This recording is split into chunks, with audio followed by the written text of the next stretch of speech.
വേദനിക്കുന്നവരെ ചേർത്ത് നിർത്തുകയും ഒപ്പം കൂട്ടുകയും സഹായം നൽകുകയും ചെയ്യുന്നതിനായാണ് care and share international foundation Mammootty രൂപീകരിച്ചത്.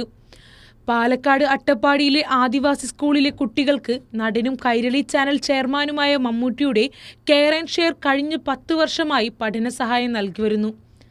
മമ്മൂട്ടി ചെയർമാനായ care and share international foundation കുട്ടികൾക്ക് പഠന സഹായമായും പാവപ്പെട്ടവർക്ക് ജീവകാരുണ്യ പ്രവൃത്തിയിലൂടെയും വലിയ സഹായമാണ് നൽകുന്നതെന്ന് care and share managing director father Thomas Kurian Marottipuzha പറഞ്ഞു. Care and share international foundation എന്ന് പറയുന്നത് പത്മശ്രീ മമ്മൂട്ടിയുടെ ജീവകാരുണ്യ സംരംഭമാണ്.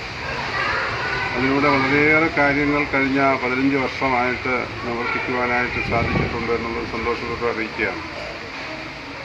600 ചില്ലുവാനും കൊച്ചുകുട്ടികളുടെ ഹാർട്ട് ഓപ്പറേഷൻ നടത്തുവാനും കുട്ടികൾക്ക് വഴികാട്ടി എന്ന പേരിലുള്ള പ്രസ്ഥാനത്തിലൂടെ ലഹരി വിരുദ്ധ പ്രവർത്തനങ്ങൾ നടത്തുവാനും ആദിവാസി മേഖലകളിലെ വിദ്യാഭ്യാസ സമുന്നതിക്ക് വേണ്ടി ആവോളം പ്രവർത്തിക്കുവാനും സാധിച്ചിട്ടുണ്ട്.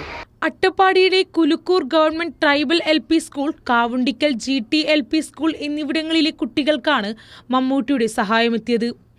Care and share managing director father Thomas Kurian Marottipuzha ഉദ്ഘാടനം ചെയ്തു പറഞ്ഞു. മാനേജർ ജേക്കബ് മാത്യു, പ്രധാന അധ്യാപകരായ M Janaki Kulukkur, K Balan Kavundikkal, BRTC trainer M Nagaraj, Ajith Sholayur, Nikhil എന്നിവർ പ്രസംഗിച്ചു. കൈരളി ന്യൂസ്, പാലക്കാട്.